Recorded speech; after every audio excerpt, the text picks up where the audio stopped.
Welcome to SurePass, where we share for you to learn and succeed. In this video, we will be discussing on occasion of a conflagration, shipwreck, earthquake, epidemic, or other calamity or misfortune as one of the aggravating circumstances. On occasion of a conflagration, shipwreck, earthquake, epidemic, or other calamity or misfortune. It is an aggravating circumstance wherein the offender committed the crime on the occasion of a conflagration, shipwreck, earthquake, epidemic, or other calamity or misfortune. Bakit ginagawang mas mataas ang penalty kapag ginawa ng accused yung krimen during calamity?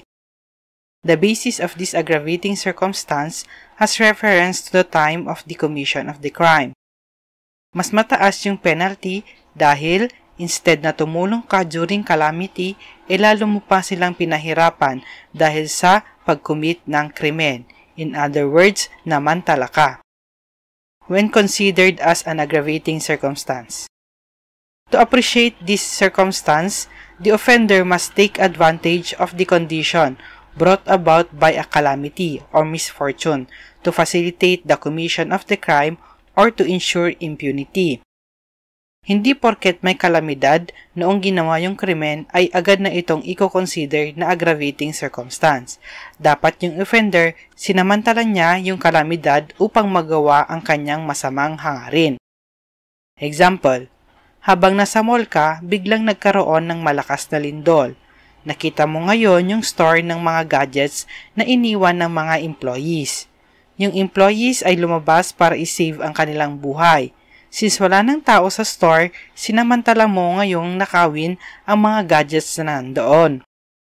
Dito sa pagkakataon na ito, tinake advantage mo yung kalituhan ng tao dahil sa lindol. Thus, appreciated itong aggravating circumstance na ito. Ano nga ba itong mga tinutukoy na calamity? First, conflagration. Ito ay destruction through fire, pero extensive yung fire, like madaming buildings or bahay ang nasusunog. Second, shipwreck. Third, earthquake. Fourth, epidemic. Epidemic ay spread ng disease. Epidemic is similar to pandemic. Ang pandemic ay international, it affects several countries, like yung nangyari noon, COVID-19. While epidemic po ay affected lang ang certain area. Fifth, other calamity or misfortune. Ano ba tong other calamity or misfortune?